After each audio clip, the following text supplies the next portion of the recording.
What's up, back attack? Just a reminder, raise your hand when you got a question. We'll get a mic over to you. Before that, we'll let Coach start with opening. Absolutely. Obviously, a game that our guys had to persevere and keep coming through and battling through. We give a lot of credit to Costal Carolina. Came in with a great plan, great attack. I think the first half, anything that could go wrong did go wrong. Offensively, actually, I think we scored 3 out of our 4. But needed to keep moving the ball. But on defense, did some uncharacteristic things, letting some balls get thrown deep. They took advantage of some open looks. I think the biggest thing on the defense side of the ball, made some adjustments in the second half, tried to dictate the flow of the option game a little bit differently, and obviously it helped us out. Made big plays at the end.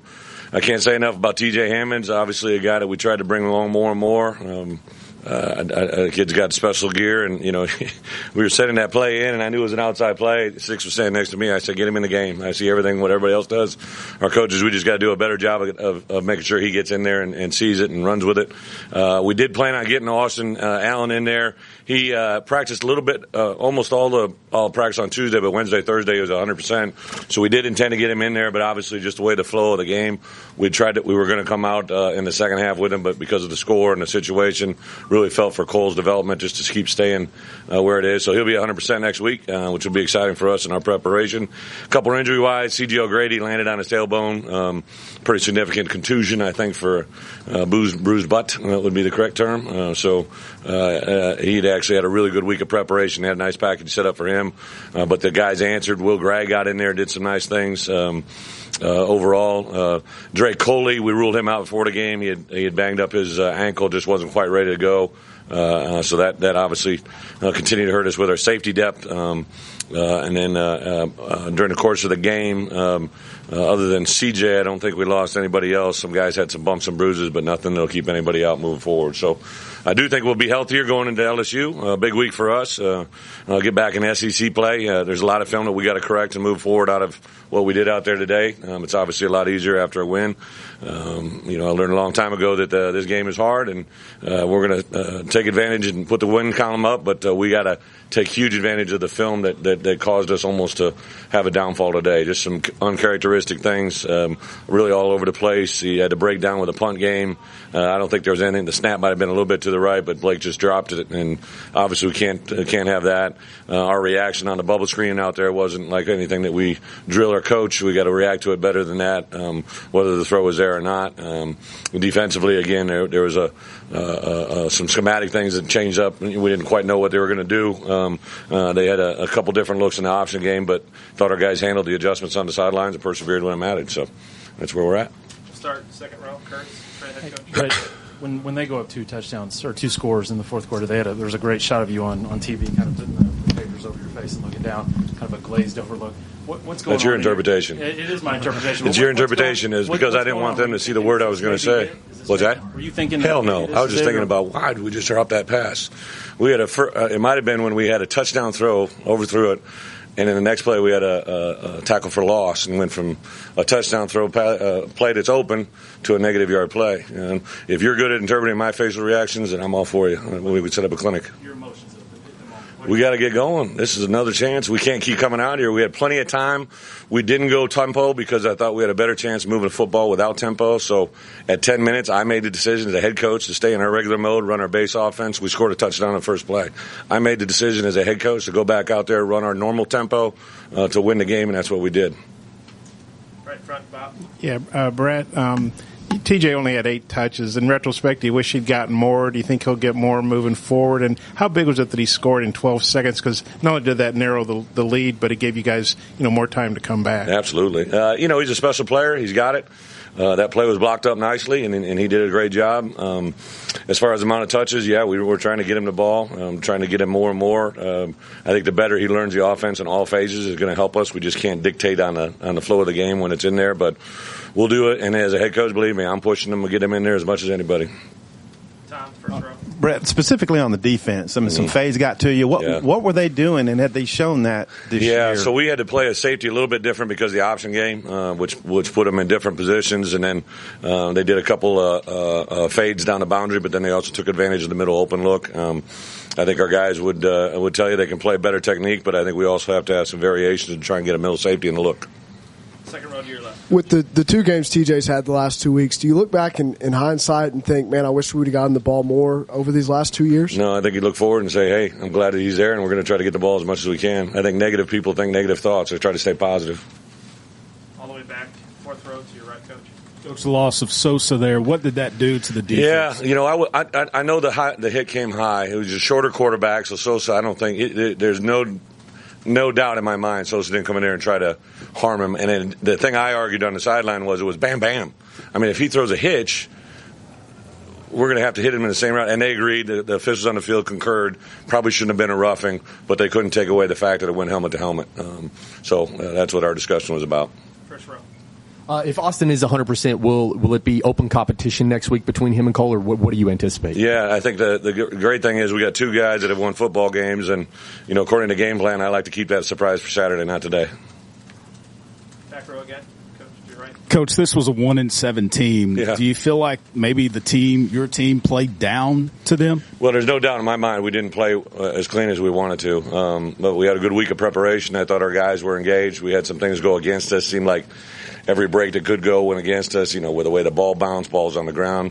I think that one when Austin fumbled down there was the only time that we really got a loose ball. So, I know they're 1-7, but we did point out to our guys that they'd won a lot of games in the past. They had been through tragedy with obviously their head coach had to step down before the year started. I think in this, the thing that I've learned in this business a long time ago is anybody can get anybody on any given Saturday. We've seen it. Obviously, the team we're playing, LSU, right? They got beat early in the year by somebody they didn't think or the outside world thought that. But football is football, man. It's 11 on 11. If you get a couple big plays, it starts going against you. You don't catch a break. Bad things can happen. But our guys are resilient. They never stop believing. Down by 2 scores from the outside world, there are probably a lot of people that thought bad thoughts. Our guys thought good thoughts, and that's why we think at it that way. And a couple guys that ask questions. I'm just trying to teach you how we think. I'm trying to help you out. Front row, Bob. Bret, I guess must have gone through a big range of emotions at the end of the half. Think you got a touchdown, then you don't. I mean, what was your take on that whole play? And do you think O'Grady might be out for a while? Or? I don't think CJ will be out. I just grabbed him in the locker room. He's just going to be. For those of us that have had butt bruises before, it's pretty tender in that area. So I think he'll be back. As far as that play, there's, obviously it was going to be a little gift from upstairs if it did happen. I knew that he made the catch, but I didn't know about the knee being down in the transition. But we had, I think they took over the ball with 1:08. We had all 3 timeouts. I think we efficiently used that. We had a punt return set up. We felt good about it. They hung it to the other side of the field. There was a big play, if I'm not mistaken, to start off the play, and we got called for having a tackle lined up too deep in the backfield. That one was very upsetting. I went to the official. By rule, all right, they can get you at any time, but usually when a tackle's set too far off the line of scrimmage, the official will come up and say, hey, can you tell 60? Can you tell whoever to get up? And nobody had warned us, so that's what I kind of had the official talk. And then there was also another time where they told us the clock was going to be dead, and it wasn't, so they started the clock to wind, and just communication from the officials to us. There was actually a neat point in the game where, I don't know if anybody caught it, but the officials were yelling at one another. Was pretty entertaining for me as a head coach. I'd never seen that before. Any more questions? We'll go right in the middle. We'll go to Trey first.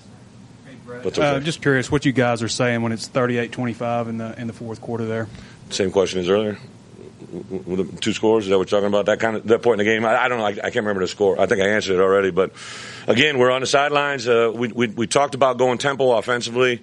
We had decided to do that before we took the field. I said, let's just stay in our normal base offense. Let's not huddle. Or let's stay huddle up because we wanted to sub in some personnel. Dan started it off with that play that hit for all the marbles. So the biggest thing was not to flinch, not to jump to any conclusions. Stay calm, stay composed, stay with our offense, and that's what happened. And then our defense went out and made a stand. Second row, Bo. Bret, you talked about negativity a little bit in this press conference, and there's obviously a lot of negativity with fans and a lot of reaction. And I just wonder what your message is right now to them or anybody about where you are as a program. I think about the part that separates a family from the outside world is in that locker room. You know the players, you know the coaches, you know what's involved. If I brought negativity, I meant from the tone of the question that they were giving it to me. I was just trying to make it a positive one. the outside world looking in, I think hopefully is happily that we won the game. They all count as one. It doesn't matter if we look at the first game of the year that we won, the second game, the third game, whatever it is, they all count the same. We got to do a better job of executing our game plan to beat LSU. I know that. So I don't let the outside. We don't really bring the outside world into our program. I think our guys have learned that. On the flip side of it, when you're having great success, you try to keep the outside world out as well. So we'll weather the storm in both cases and hopefully keep moving forward. Straight to your right, I'm on the wall. Right here, Coach. Hey, Coach B, I see that Cole Kelly had no sacks today. Just talk about the offensive line. What you thought about them? Yeah, they did a good job. We thought last week they did a better job of keeping our quarterback protected. Cole's understanding, I think, to get rid of the ball a few times. And he took off and ran, I believe, twice today. He gets a first down. So, again, playing to their strengths. We have so many young kids on offense. I've seen a lot of stats about the number of percentage of total yardage and points that either first or second year players have in our program. And when you're playing with that youth, there's things that are going to happen that are going to be very frustrating. Pull your hair out, just keep weathering the storm, and good things will happen. And that's another great point today. Got time for a couple more, Clay. Coach, your emotions last week, big celebration. Is it celebration this time, or is it relief? Well, I think I told our guys in there first, we always give thanks to the big man upstairs, said a prayer. And then we basically, what I said to him, we gave a deep breath, understand, hey, you're able to win a football game, but with this win comes a lot of things that we need to correct. Give a lot of credit to Costal Carolina. Continue to look at the glass as half full. We need a great week of preparation, and we can't let these guys or the result of this game get us. We got to keep moving forward and take advantage of the opportunity that we have. I think it's a great thing to go into LSU. We've got an 11 o'clock kick. Our kids, we got so many Louisiana kids on our roster. I think it should be overwhelmingly fun week of preparation, and we don't have many of these left. Yeah. Last week affect the way you played this week? You think celebrate too late in the week? I don't think so. I mean, I get it. I think people will say that. I just really didn't see that from our team. I thought I saw a group last Saturday was a happy group. Don't get me wrong. But Sunday we put it to bed. I purposely cut meetings short on Sunday to flip to Coastal Carolina, so we actually got more prep on them on Sunday.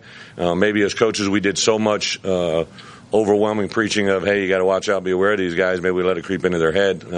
I do think defensively it looked like we weren't playing aggressive, in my opinion, with some of the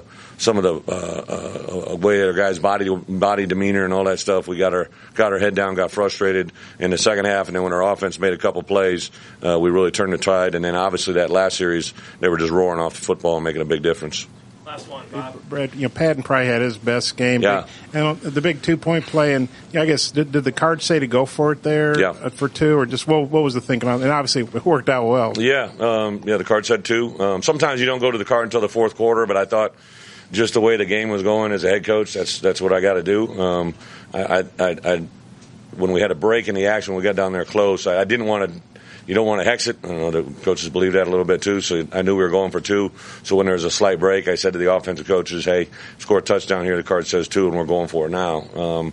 And then Dan knew the call right away what he was going to go to. Jeremy Patton, again, even though he's a junior by nature, he's been in our program for 8 games now. And the growth that he's had, he also missed almost his entire day Tuesday, got the flu bug, had a huge temperature, but battled back. And I think especially when CJ went down, he knew that he had to step up his game a little bit and took over some of CJ's reps that we had designated towards him. So a really good player in the making. A guy that, again, like a lot of our guys, especially on offense, just a lot of youth that's got to get better in a hurry. And this is fortunate for us now to get out of here with a W and have a positive teaching moment. Thanks, Coach.